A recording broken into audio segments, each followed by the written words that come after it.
j'ai fait des doigts à Allah, mais des doigts incroyables, des doigts même qui me faisaient mal, des prières même que je n'arrivais pas à imaginer en fait.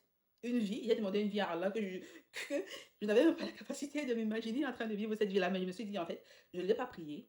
D'ailleurs, je ne vais pas faire mes prières à Allah en fonction de mon pouvoir à moi.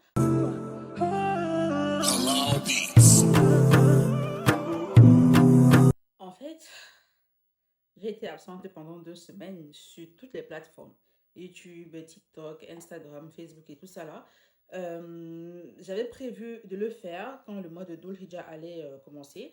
Et du coup, bah voilà, c'est ça que j'ai fait 10 jours. J'ai prolongé une fois à 2 semaines. Mais il faut savoir que avant de prendre cette décision-là, je réfléchissais si si j'arrêtais complètement les réseaux sociaux ou pas pendant ces 2 semaines-là. Et pendant que je réfléchissais et que je n'arrivais pas à prendre une décision, bah, on va dire que la force de la nature a fait en sorte que la décision soit prise à ma place. Pourquoi je dis ça? Parce que 2 jours avant le début, avant le premier Dhul Hijjah, mon compte TikTok a été banni. Banni for no reason. Jusqu'à présent, je ne sais pas pourquoi. Je n'ai pas encore reçu de réponse. Ce n'est toujours pas,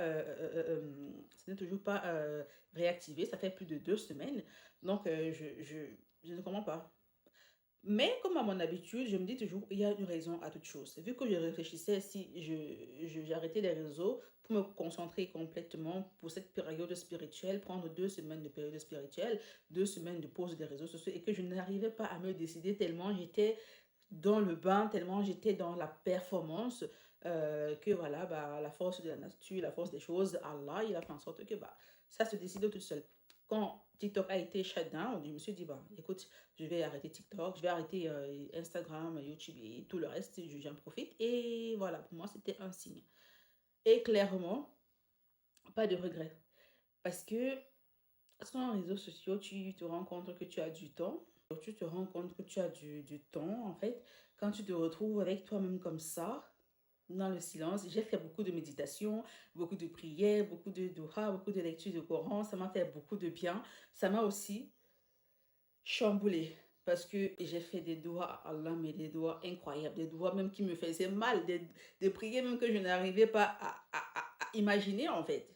Une vie, j'ai demandé une vie à Allah que je n'avais même pas la capacité de m'imaginer en train de vivre cette vie-là, mais je me suis dit en fait, je ne l'ai pas prié, je ne vais pas faire mes prières à Allah en fonction de mon pouvoir à moi, en fonction de mes limitations à moi, en fonction de mes peurs à moi. Je vais faire les prières à Allah en fonction de son pouvoir à lui, son pouvoir qui est illimité, son pouvoir qui n'a aucun frein, peu importe ce qu'il te donne, il peut toujours donner la même chose à quelqu'un d'autre et ça ne change rien pour lui. Donc, j'ai osé de fou malade. Et je lui ai dit, Allah, en fait, ce que je te demande là, oui, je t'avoue, il y a Kawi, que ce que je te demande là, ça me fait peur. Je t'avoue, il y a Fatah que ce que je te demande là, ça me fait peur parce que je ne sais pas comment, je ne sais pas quel chemin je vais emprunter pour arriver là, mais je te le demande quand même parce que je sais que toi, tu peux.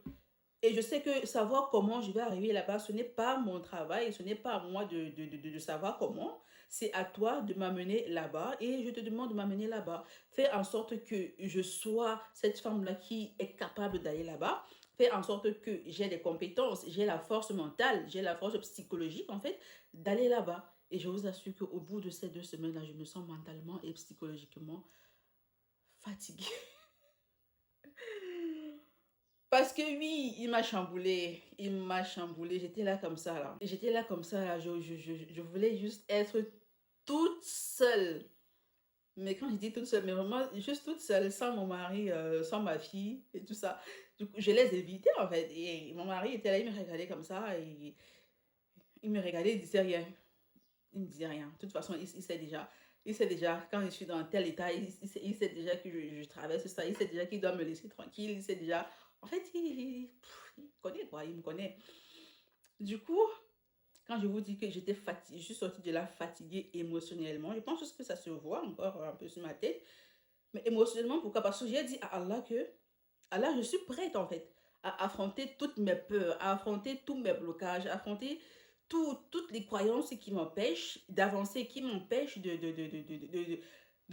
débloquer en fait mon abondance. Parce qu'on sait tous que l'abondance d'Allah, l'abondance que Allah nous a promis quand il nous a envoyés sur terre, c'est là.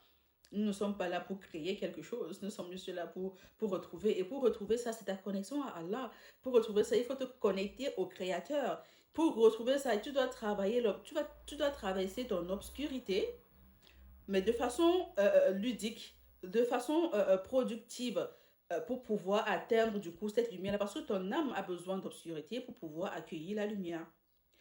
En fonction de l'intensité de ton obscurité, sache que ta lumière que tu recevras, l'abondance que tu recevras, va être beaucoup, beaucoup plus que ce que tu as demandé. Et ça, il faut avoir la certitude de ça. Parce que c'est réel. Je sors de là comme toute une nouvelle personne, en fait. Genre, je suis prête à tout. Je m'en fous qui se place devant moi. Je suis prête à tout. Je m'en fous. Personne ne m'influence. Tu me mets, même si c'est le président là devant moi, pour que je lui pitch mon projet. Je vais lui pitcher mon projet parce que de toute façon, je sais que, en fait, s'il décide de m'aider, c'est pas lui qui l'a décidé, c'est Allah qui a dit que toi, tu vas l'aider, tout simplement. Donc, quand je me mets là, et que par exemple, je fais une prospection pour représenter mes services à quelqu'un, pour moi, c'est que je suis en train de le présenter à Allah, tout simplement.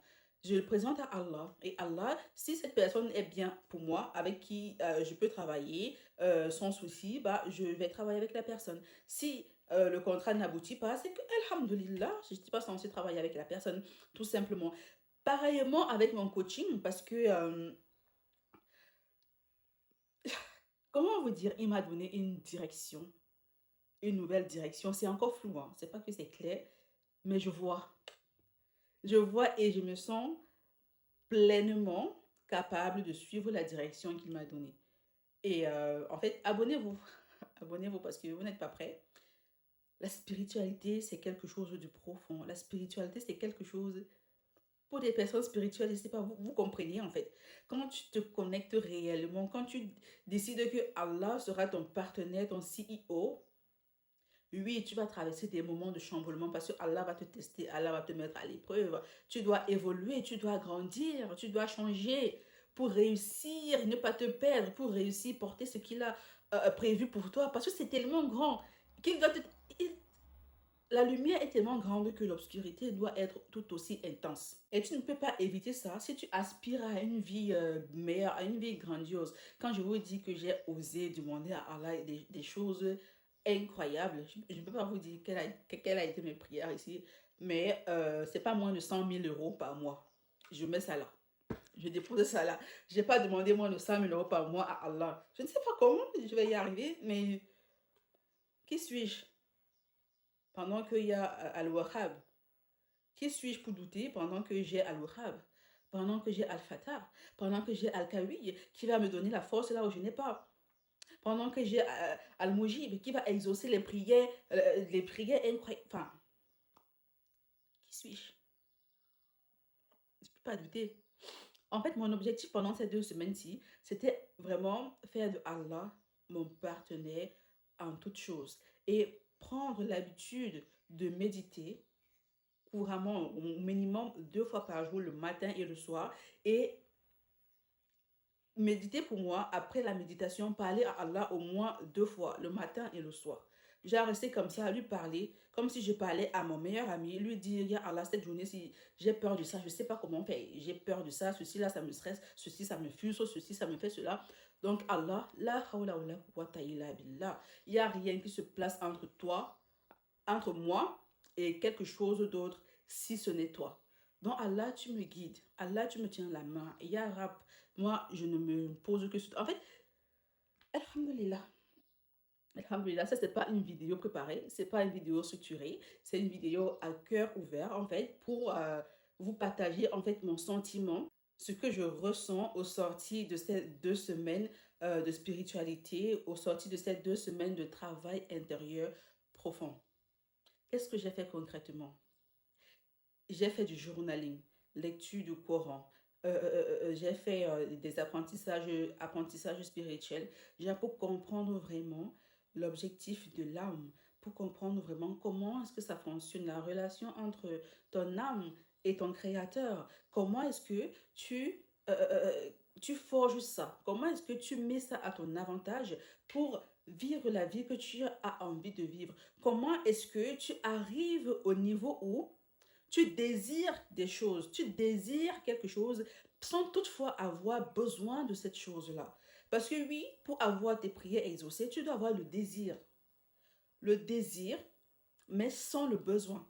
C'est-à-dire désirer une meilleure vie, mais te sentir en même temps complète. C'est-à-dire te sentir en même temps comme si tu n'avais pas besoin, tu n'avais besoin de rien. Tu vivais déjà ta best life. Et ça, c'est un état d'esprit. Parce qu'en fait, on oublie que cette vie n'est que illusion. Cette vie, c'est un game. Et au sortir de ces 2 semaines-là, j'expliquais ça à mon mari. Je lui disais, écoute, baby, il est hors de question, en fait, qu'on continue à vivre une vie qu'on n'aime pas. Pourtant, on a tous les pouvoirs. Il faut prendre la vie ici, là, comme le game. La PlayStation qui est posée là-bas. On doit jouer au game de la vie. On est envoyé ici, là, c'est dans une illusion. Donc, même si les sentiments que tu ressens de peur, de frustration, de ceci, de cela, te semblent tellement réels, sache que tu peux te détacher complètement de ça et avoir une toute autre personnalité qui t'amène à vivre la vie que tu as envie de vivre. Je lui ai dit, moi, je ressens en fait que notre meilleure vie n'est pas loin. C'est juste là. C'est juste là, en fait. C'est juste là, pas loin, un clin d'œil comme ça là et tout a changé. Le truc c'est que on doit y croire, avoir la certitude absolue, avoir le tawakkul absolu. J'ai dit à Allah, Allah tienne ta promesse. Allah tienne ta promesse parce que tu as dit demandez-moi et je vous donnerai. Allah tienne ta promesse parce que tu as dit descendez sur terre. Quand tu as envoyé Adam et Ève, descendez sur terre, vous y trouverez votre subsistance. Tu ne nous as pas envoyé, tu ne m'as pas envoyé sur terre, arabe, pour poursuivre le monde, pour travailler comme une folle, fatiguée, comme une malade. Non, je suis ici pour te louer, je suis ici pour te prier, je suis ici pour t'adorer et te demander ce dont j'ai besoin. Donc Allah, Ya Rab, guide-moi dans ma foi, guide-moi dans ma spiritualité pour que je me concentre à te prier, à t'adorer en fait, à partager en fait cette spiritualité avec les autres personnes et que toi tu t'occupes à exaucer mes désirs. Je me sens complète parce que je suis avec toi. Toi mon partenaire, toi mon CEO, il n'y a rien d'autre. Il n'y a rien d'autre. La ilaha illallah, hasbunallahi wa ni'mal wakil. Il n'y a rien d'autre. Et comme ça, je ne sais pas comment vous expliquer comment je me sens. Bref, en tout cas, abonnez-vous pour des prochaines vidéos parce que ça va être puissant.